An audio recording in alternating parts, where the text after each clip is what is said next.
आज मैं आपके सामने लेकर आया हूँ रोटेशन मोशन का खतरनाक जबरदस्त सवाल। जो बच्चा इस सवाल को कर देगा वही इस बार नीट का चैंपियन होगा। ये सवाल पढ़िए और ये सवाल बड़ा जबरदस्त सवाल है भाई। जो इसे करेगा तो रोटेशन मोशन अच्छा होगा।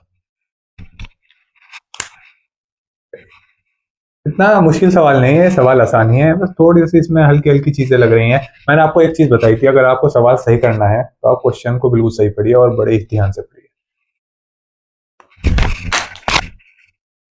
पढ़ो सवाल, एक बार सवाल पढ़ो और फिर इस सवाल को करने की कोशिश करो।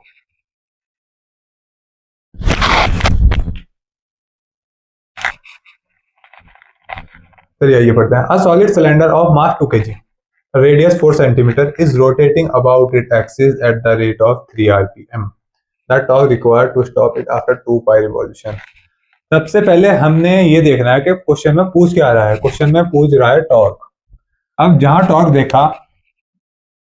टॉर्क देखा तो आपका माथा खना खना चाहिए, दिमाग चल जाना चाहिए कि टॉर्क का फॉर्मूला होता है आई अल्फा। टॉर्क का फॉर्मूला होता है आई अल्फा।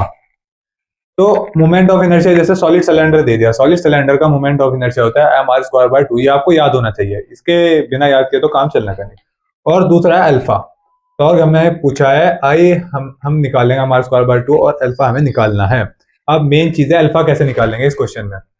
तो अल्फा निकालने के लिए आपने question 1 motion in plane, motion in straight line ये पढ़ा होगा, इसमें आपने इक्वेशंस ऑफ मोशन लगाई होगी। ऐसे ही रोटेशन मोशन में भी इक्वेशंस ऑफ मोशन होते हैं। यहाँ velocity V final V final velocity होती है और यहाँ रोटेशन में ओमेगा एफ होती है फाइनल वेलोसिटी। ये मोशन इन स्ट्रेट लाइन में फाइनल वेलोसिटी होती है और ये रोटेशन में फाइनल वेलोसिटी होती है। वहां डिस्टेंस को एस लेते हैं, यहाँ डिस्टेंस को लेते हैं थीटा। वहां एक्सेलरेशन को ये लेते हैं, यहाँ लेते हैं एंगुलर एक्सेलरेशन। वहां इनिशियल को यू इनिशियल लेते हैं और यहाँ लेते हैं डब्ल्यू इनिशियल, ओमेगा इनिशियल। तो ये चीज आपको ध्यान में रखना है, ये चीज आपने ध्यान में रख लिया आप तो क्वेश्चन कर दोगे।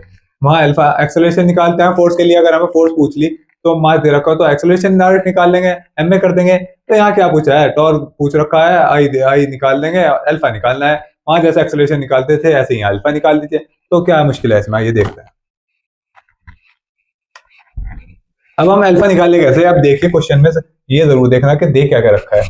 क्वेश्चन में मास दे रखा है, रेडियस दे रखा है और at a rate of 3 RPM. ये 3 आरपीएम क्या है, इसका मतलब है रोटेशन पर मिनट। ये फ्रीक्वेंसी दे रखी है कि 1 मिनट में कितने रोटेशन घूम रहा है। फ्रीक्वेंसी होती है 1 सेकंड में कितने रोटेशन, तो ये मिनट में दे रखा है तो हम इसे सेकंड में कन्वर्ट कर लेंगे। फ्रीक्वेंसी दे रखी है 3 आरपीएम। आरपीएम से हम इसे आरपीएस, रोटेशन पर सेकंड में कन्वर्ट करेंगे तो हम इसे डिवाइड कर देंगे 60 से, 60 आरपीएस। तो 3 से कट जाएगा, 1/20 फ्रीक्वेंसी आ गई 1/20। अब फ्रीक्वेंसी 20 आ गई तो हमने अल्फा पूछा है, तो हम आपको ये इक्वेशन पता होगी, omega final square equals to omega initial square plus 2a theta. Mass लेते हैं यहाँ थीटा। तो आखिर में तो क्वेश्चन में दे रखा है कि हमें इसे रोकना है, तो इसकी फाइनल वेलोसिटी तो 0 हो जाएगी और इनिशियल वेलोसिटी हमें निकालनी है। थीटा दे रखा है इसे 2 पाई रिवॉल्यूशन, और इनिशियल वेलोसिटी ही निकालनी है हमें इसमें मेन। तो आइए देखते हैं इनिशियल वेलोसिटी कैसे निकलती है। आपने ये ओमेगा का फाइनल फॉर्मूला पढ़ा होगा 2 पाई एफ। तो एफ तो दे रखा है, एफ तो हमने निकाल लिया, 2 पाई डाल के निकालो ओमेगा। 2 पाई एफ हो गया 1/20, तो ओमेगा आ गया π/10 रेडियन पर सेकेंड। ये ओमेगा आ गया π/10, ओमेगा π/10 आ गया, ओमेगा इनिशियल जिससे घूम रहा था। तो यहाँ इसकी वैल्यू डाल लो और डायरेक्ट अल्फा निकाल लो। अल्फा निकालते टॉर्क की वैल्यू में पुट कर दो से। आइए देखते हैं।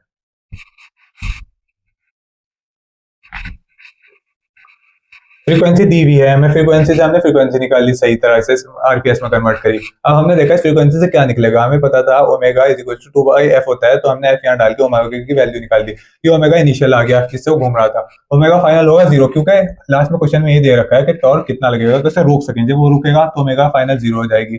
तो ओमेगा फाइनल 0 हो गई, omega final square equal to omega initial square plus 2as। ये 0 हो गई, ये ओमेगा इनिशियल का स्क्वायर इधर आ गया और ये हम माइनस में लेंगे, ये अल्फा। देखो, अगर वो इधर घूम रहा है तो इसका मतलब इधर तेजी से घूम रहा है, तो इसका मतलब उस पर एक्सेलरेशन इधर ही की तरफ लग रहा होगा, जिस डायरेक्शन में घूम रहा है उसी डायरेक्शन में एक्सेलरेशन लग रहा है। लेकिन इसमें एक्सेलरेशन अपोजिट डायरेक्शन में लग रहा है, एंगुलर एक्सेलरेशन और टॉर्क इसमें अपोजिट डायरेक्शन में लग रहा है। क्यों? क्योंकि उसे रोकना है, जैसे वो चल रहा है तो उसे रोकने के लिए अपोजिट डायरेक्शन में हमें टॉर्क और एक्सेलरेशन लगाने पड़ेंगे। तो यहाँ अल्फा माइनस में होगा ये, तब जाके वो रुकेगा। जब ये अल्फा माइनस में होगा तो टू उधर ले जाके ये बचेगा omega initial square to alpha theta. इसकी जगह हम यहाँ लेते हैं थीटा। तो थीटा की वैल्यू है, अब आइए थीटा की वैल्यू क्या है, थीटा की वैल्यू बताइए। थीटा की वैल्यू है 2 पाई, यहाँ 2 पाई डाल के निकाल दीजिए। बताइए क्या थीटा की वैल्यू 2 पाई ही है क्या? बताओ बताओ बताओ, थीटा की वैल्यू क्या है? थीटा की वैल्यू 2 पाई है या कुछ और है? आखिर थीटा की वैल्यू है क्या? बताइए, थीटा की वैल्यू है क्या? थीटा की वैल्यू 2 पाई नहीं है, वो दे रखा है 2 रिवॉल्यूशन, और एक रिवॉल्यूशन में वो 2 पाई घूमता है, वो 2 पाई रिवॉल्यूशन दे रखा है। अगर यहाँ खाली देता 2 रिवॉल्यूशन, 2 रिवॉल्यूशन का मतलब एक रिवॉल्यूशन में 2 पाई घूमता है, तो करते हैं हम 2 इंटू 2 पाई। एक रिवॉल्यूशन में 2 पाई घूमता है, लेकिन वहां 2 पाई ही रिवॉल्यूशन दे रखा है, तो हम इसे यहाँ 2 पाई रिवॉल्यूशन को 2 पाई को इंटू रिवॉल्यूशन से करेंगे। रिवॉल्यूशन, एक रिवॉल्यूशन में 2 पाई घूमता है तो 4 पाई स्क्वायर आ जाएगा। ऐसे कितने रिवॉल्यूशन घूम रहा है? कुछ एन रिवॉल्यूशन घूम रहा।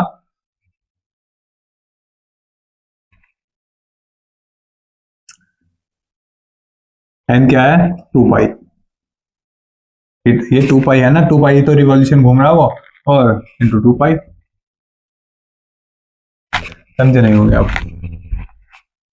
वो कह रहा है जो थीटा है, थीटा कितना है? थीटा उसने 2 पाई रिवॉल्यूशन दे रखा है, रिवॉल्यूशन। रिवॉल्यूशन मतलब एक रिवॉल्यूशन में वो कितना चलता है, एक रिवॉल्यूशन में वो 2 पाई एंगल घूमता है, तो इसलिए 2 पाई इंटू 2 पाई तो दे रखा है, इतने रिवॉल्यूशन वो घूम रहा है, और एक रिवॉल्यूशन में वो 2 पाई घूमता है। तो आंसर आ गया 4 पाई स्क्वायर, थीटा आ गया 4 पाई स्क्वायर। मेन ये थीटा भी बहुत, ये बहुत ज्यादा इंपॉर्टेंट चीज थी इस क्वेश्चन में।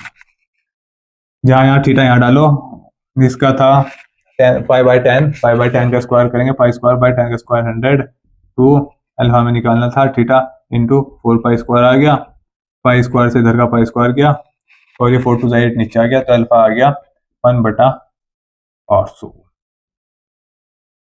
1/800 अल्फा आ गया, तो अल्फा को टॉर्क के फॉर्मूले में डालो और आंसर निकालो। Torque is equal to I alpha, I क्या आया? mr² by 2 into alpha. mr² क्या हो गया? मास कितना है इसका? 2 kg। और कितना है? 4 सेंटीमीटर, तो 4 इंटू 4 अपॉन 100 इंटू मीटर में कन्वर्ट करेंगे ना हम इसे, और अपॉन 2। और अल्फा हमने निकाला है, अल्फा आ गया 1/800। थोड़ी सी कैलकुलेशन है, सॉल्व करके आंसर निकालो। 2 से 2 कट गया, 4 से ये कट गया 2, तो 4 बटा, अच्छा दो दो ने ये 2 काट दिया, तो आप इसे सॉल्व करोगे तो आंसर आएगा 2 इंटू 1 2 3 4 5 6 10⁻⁻6। ये टॉर्क लग रहा है उस पर, इतना हल्का सा टॉर्क, न्यूटन मीटर। ये टॉर्क लगेगा 2 इंटू 10⁻⁻6 न्यूटन मीटर। तो क्वेश्चन तो खतरनाक था। क्वेश्चन खतरनाक इसलिए था कि एक तो हमें ये निकालना था फ्रीक्वेंसी से आरपीएम में दे रखी थी, यहाँ कन्वर्ट करना था आरपीएस में, और एक ये दे था कि जो थीटा है वो कितना घुमा, 2 पाई रिवॉल्यूशन दे रखा। 2 पाई तो है 2 पाई रिवॉल्यूशन, रिवॉल्यूशन एक रिवॉल्यूशन में 2 पाई ही घूमता है, वो 2 पाई इंटू 2 पाई 4 पाई स्क्वायर आएगा थीटा।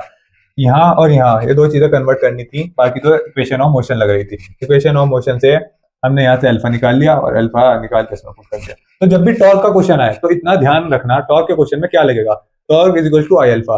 ये लगा के या तो आर क्रॉस एफ से टेंशन फोर्स पूछ रखा होगा, आर क्रॉस एफ से एफ पूछ रखा होगा, आई अल्फा, ये सब कुछ निकाल लेंगे।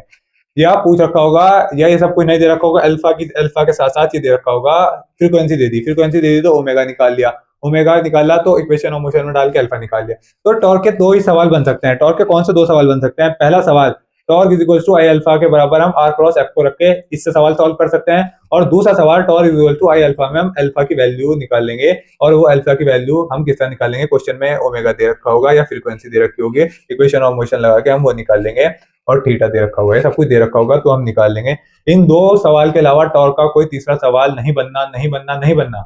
यही दो फॉर्मूले हैं क्या फॉर्मूला है टॉर्क का, या तो torque is equal to I alpha है, टॉर्क को लेंगे R cross F is equal to I alpha, या तो इससे डायरेक्ट सॉल्व होगा, या अल्फा आई दे रखा होगा या कुछ भी टॉर्क पूछ रखा होगा, अल्फा की अल्फा हमें निकालना पड़ेगा, क्वेश्चन में ओमेगा दे रखा होगा या थीटा दे रखा होगा, ये सब कुछ दे रखा होगा, तो हम या फ्रीक्वेंसी दे रखी होगी, इस सब से हम निकाल लेंगे इक्वेशन ऑफ मोशन लगा के अल्फा अल्फा हम इसमें डाल के निकाल लेंगे। तो टॉर्क के सवाल ऐसे ही होंगे, ये बस इतना ध्यान रखना है आपको कि पूछ क्या रहा है और दिया क्या गया है, बस। इसके अलावा क्वेश्चन क्या, क्वेश्चन ही तो घुमा सकता है, क्वेश्चन घुमा देगा जितना चाहे, लेकिन होगा तो इसी फॉर्मूले से भाई, निकालना तो यही पड़ेगा। अल्फा अल्फा किस तरह निकालना पड़ेगा, ओमेगा पता होगा, ओमेगा किस तरह पता होगा, फ्रीक्वेंसी पता होगी, फ्रीक्वेंसी कैसे निकालेंगे, रोटेशन पर मिनट में दी होगी, रोटेशन पर सेकंड में करके निकाल लेंगे, तो ये सब कुछ ध्यान रखना पड़ेगा आपको। ये रोटेशन के मैं तकड़े तकड़े सवाल ला रहा हूँ, मैं 2-3 सवाल रोटेशन के बड़े हवाले करा दिए आपको, और ये चीजें बहुत ज्यादा इंपॉर्टेंट है, बहुत ज्यादा करनी पड़ेंगी आपको, मेहनत करनी पड़ेगी, दिन रात पढ़ना पड़ेगा, जब जाके समझ में आएंगी। अगर आपको ये सब कुछ, जिस बच्चे ने 1-2 बार कर रखा होगा रिवाइज, उसे तो आसानी से बिल्कुल समझ में आ गया होगा, और जिसने नहीं कर रखा होगा बस उसे क्या करना है, उसे अगर उसे टॉर्क का फॉर्मूला याद करना है, इक्वेशन ऑफ मोशन याद करनी है, और थोड़ा सा कंसेप्ट समझना है हल्का फुल्का सा, वो भी कर लेगा अगर दिमाग लगाएगा। तो उम्मीद करता हूँ आपको सवाल अच्छा लगा होगा। जाओ एक सवाल और करा दो आपको।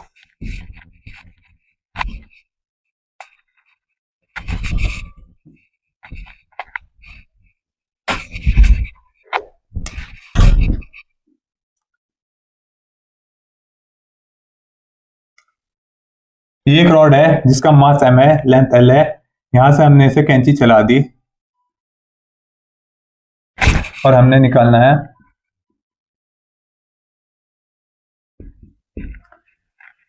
ये एक रॉड है, ये इस एक्सिस से अटैच है और यहाँ से एक धागे से जुड़ी हुई है एक छत से।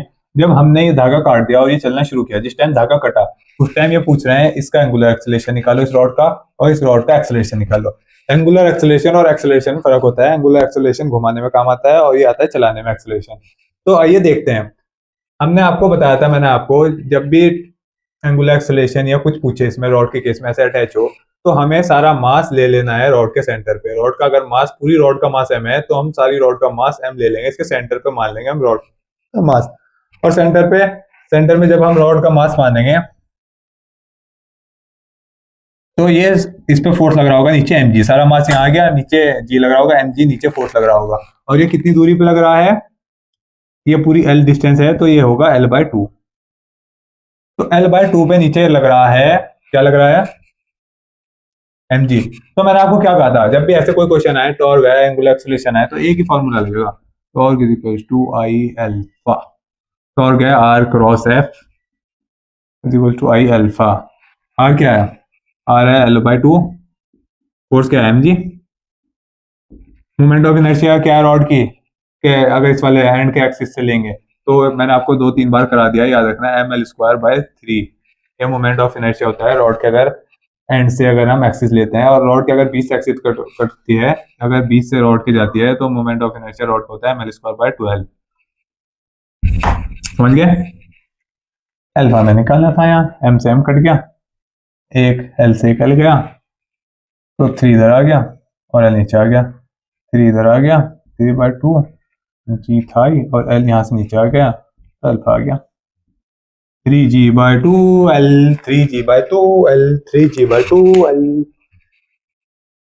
क्या रखा, टॉर्क आई अल्फा, हो रहा है ना ये सवाल उसी से। बच्चे देख के डर जाते हैं कि ओहो ये कट कर दिया तो कितना एक्सेलरेशन होगा, क्या करें क्या करें क्या करें। ये करो भाई, ये करो, ये करोगे तो आंसर आएगा, सोचोगे किस तरह होगा, कहाँ से शुरुआत करेंगे, क्या पूछ रखा है, जब ही निकाल पाओगे। अगर क्वेश्चन देखते ही डर जाओगे तो नहीं होगा कुछ भी। और क्वेश्चन के लिए आपको उसके फॉर्मूले भी जरूर याद होने चाहिए, ये फॉर्मूला बड़ा जबरदस्त इंपॉर्टेंट फॉर्मूला है, दिमाग में बसा लो इसे। एंगुलर एक्सेलरेशन तो हमने निकाल दिया, अब एक्सेलरेशन निकालो। अब एक्सेलरेशन का फॉर्मूला अगर आपको याद होगा, acceleration is equal to R alpha, तो आंसर आ गया, acceleration is equal to R alpha, तो आंसर आ गया। देखिए देखते हैं, करिए, एक्सेलरेशन तो निकाल दो भाई, भाई एक्सेलरेशन तो निकाल दो। आर कितना है इसका, l/2, और अल्फा क्या है 3g/2l, एल से एल कट गया, एक्सेलरेशन आ गया 3g/4। एक्सेलरेशन का फॉर्मूला होता है आर अल्फा, आर है L/2, यहाँ से यहाँ तक मान लिया था हमने सारे मास को बीच में, और एक्सेलरेशन आ गया 3g/4।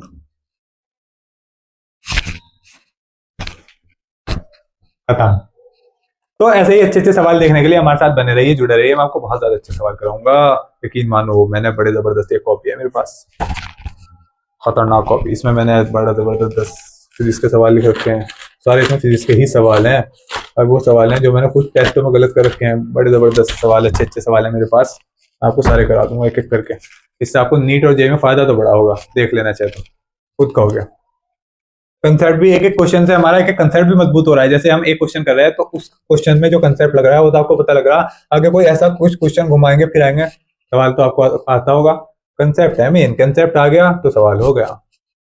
तो ऐसे ही एक एक क्वेश्चन कराऊंगा मैं, जब बहुत सारे क्वेश्चन कराऊंगा तो आपके कंसेप्ट मजबूत होते चले जाएंगे। कहीं से भी मैं क्वेश्चन उठा, कुछ भी करा रहा, वेव ऑप्टिक्स का करा रहा, वेव ऑप्टिक्स का करा रहा, न्यूटन लॉ ऑफ मोशन का करा रहा, कुछ भी करा रहा, सारे आपके जब एक साथ दिमाग में घुसेंगे ना, कभी कुछ कभी कुछ कभी कुछ, जब भी तो दिमाग चलेगा, और दिमाग चलेगा तो नीट और JEE crack. All the very best, thank you.